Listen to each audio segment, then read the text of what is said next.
I love the way that the theme of the day, to be the change you want to see in the world, has been woven through so much of it.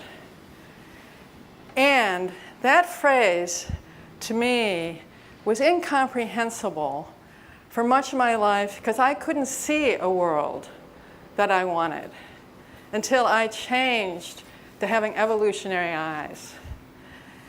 And I want to tell you a little bit about my path, but first, who I am. I was born and raised in Cleveland, Ohio.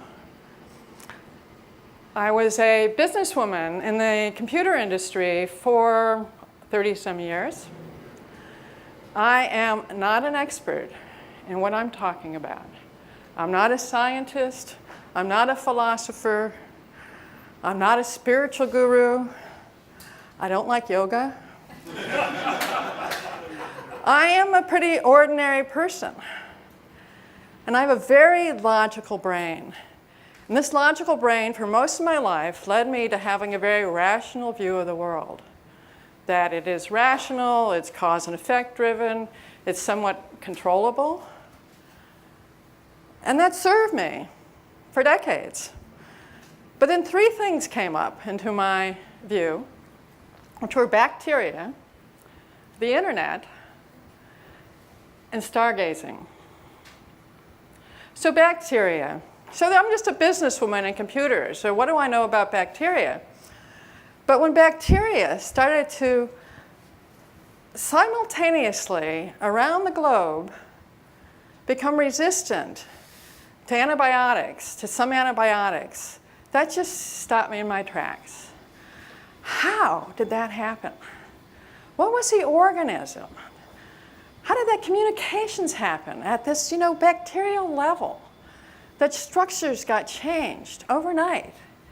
And clearly humans may have impacted it, but we didn't make that happen. Well, we didn't make it happen. We didn't control it happening. The second, the internet. I saw my first website in 1993. And by that time, I had been in the computer world for over 20 years. The world of bits and bytes and ones and zeros.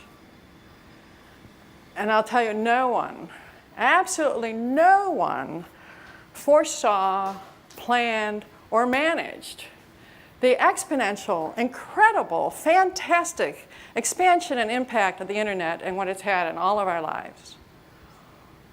And the third was stargazing. And when I finally gave myself time to look up, to see the stars, and live somewhere I could see them beyond the clouds of Cleveland, and thought about nothing, the Big Bang. And this, 13 billion years later, this incredible, beautiful, expanding universe. And maybe multiverses? I mean, my mind was blown. There was no way this logical brain could think that it was a rational, cause and effect, controllable world. But for many years, so that worldview was destroyed, but for many years I didn't have one to replace it. And I felt really uncentered and frustrated. And as the world got more chaotic around me, I got more frustrated.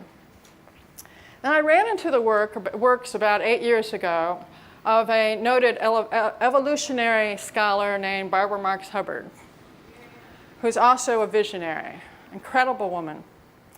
And she asked a question.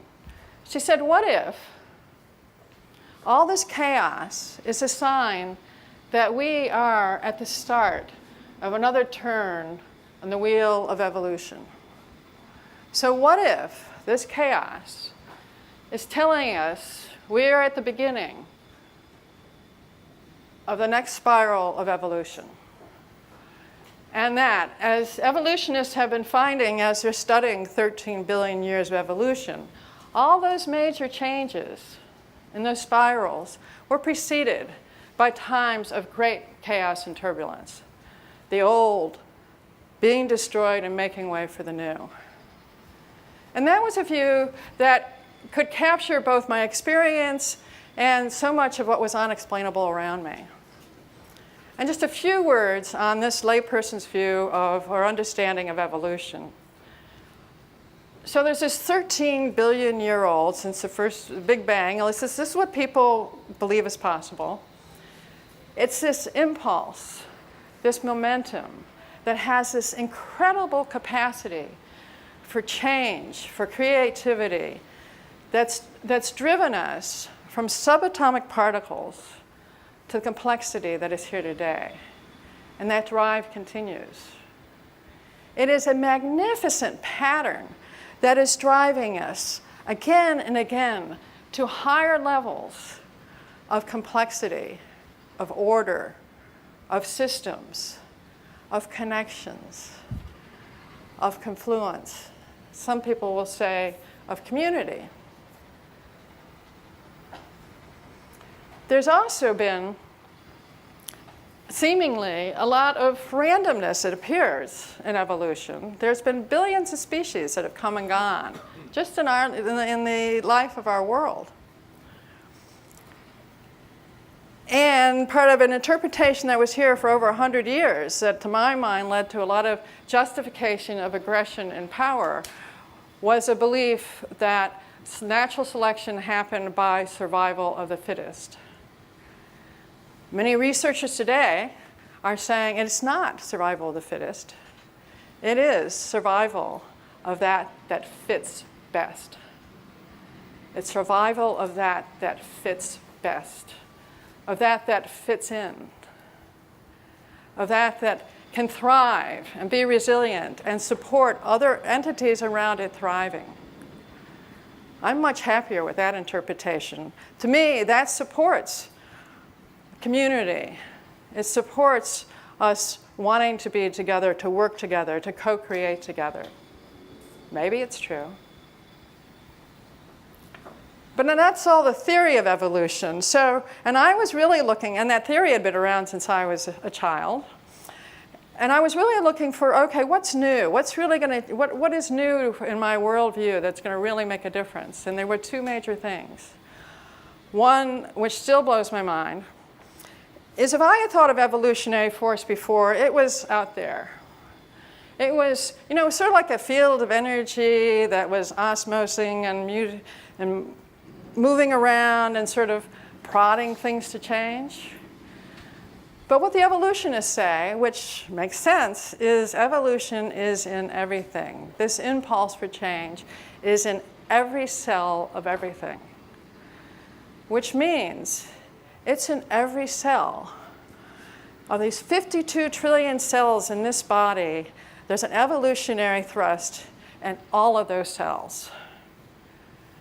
And in all of your cells, and your cells, and your cells. So now just think about that. And I invite you, take a deep breath. Let's just close your eyes, take a deep breath. And maybe shake a little bit and sense into the possibility that this evolutionary impulse is in every cell in our body. That was a real game changer for me. And the second thing was, I invite you to remember when you were in your embryonic stage, and your cells were busily replicating and creating organs like eyes and lungs, that in that stage of your life had no purpose. They didn't become useful until you stepped into the next phase of your life, when your lungs and eyes became essential. So what if, people are asking, what if we have other innate capabilities that have not been essential in this life, in this phase of life, but may be really useful or essential in what we're moving into? And to me, it's not that we're moving into it tomorrow, but we are already moving into it. There was a talk earlier today about leadership and recognizing people's unique skills. Some people are wonderful collaborators. Some people can see what's coming next. Some people are really determined to get things done. And there are other innate skills, like for centuries, we've had miracle healers. We've had psychics. we've burnt many of these at the stake, but those capabilities have been showing up in human life for a long time. What if some of those are innate in you and in you? So I asked myself that question. I'm like, okay, so what is here that particularly my logical mind has not permitted to show up? And one thing is my intuition. My logical mind has a hard time when my intuition says 2.5 weeks ago, I should contact Joe and say I want to speak at this TEDx about something I've never spoken about before. And I'm here because it was an intuitive drive. I'm listening when people say, Margaret, you know, you have this energy aura around you that helps me relax. You know, and that's not in my experience, but I listen. And I'm reacting to the call of the trees and my feel of connection with them. And I'm exercising and dancing and sitting in silence to allow this to show up intentionally. So I invite you again to take a deep breath. Maybe close your eyes for a second. Take a deep breath and just consider, what is here? What gifts, what powers do you have that you haven't acknowledged, recognized, and that perhaps you can nurture as we're stepping into this? Now I realize with my evolutionary eyes, I need to look wider than myself, that there's a whole world out there. And what do I see when I look through these eyes? And the world right now is a lot, I mean, as that previous speaker reminded us very well, there's a lot of turmoil and chaos, problems, concerns, negative possibilities going on in this world right now.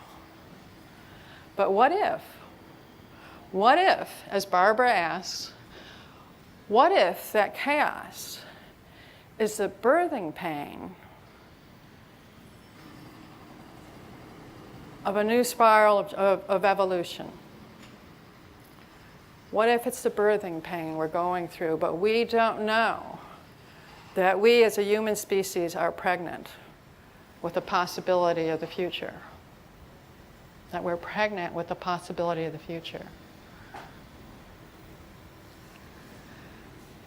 So I open to the possibility that this is true. I don't know. But opening to the possibility gives me strength. It grounds me. It lets me open my creativity and step into taking positive steps. And to see all the positive things that are going on in this world. I see hundreds of thousands of nonprofits around the globe working tirelessly to make life better for millions of people. I see more and more of us becoming mindful, quieting ourselves so we can attach and allow this innate wisdom and creativity and sense of connection arise. I see 175 countries last Friday sign the Paris Climate Accord years earlier than they had to. I had a talk last week with a minister from New Zealand who said he is hopeful that with GPS and some emerging tracking technologies, they can eradicate rats and other invasive species from their island nation. I saw a plane, a solar-powered plane, land in San Francisco from Hawaii. It can only hold one person right now, but it was a solar-powered plane. So things are really happening. And what if there is this mirroring effect of the old falling apart so the new can arise, driven by this impulse of evolution that is always driving to more complexity, to more connection. And so there is a lot of pain around in the world right now, but there's also a lot of hope and possibility. And the biggest change I see, and our previous speaker who talked about Cambridge, setting up a center is a piece of this, maybe an important step of this, is that we as a human species seem to be stepping up to becoming partners with evolution. Partners with evolution. We've been playing with evolution for millennia, ever since we invited wolves to come play in our campfire. We started harnessing animals, selectively breeding them, deciding which seeds to propagate. We have been playing with evolution.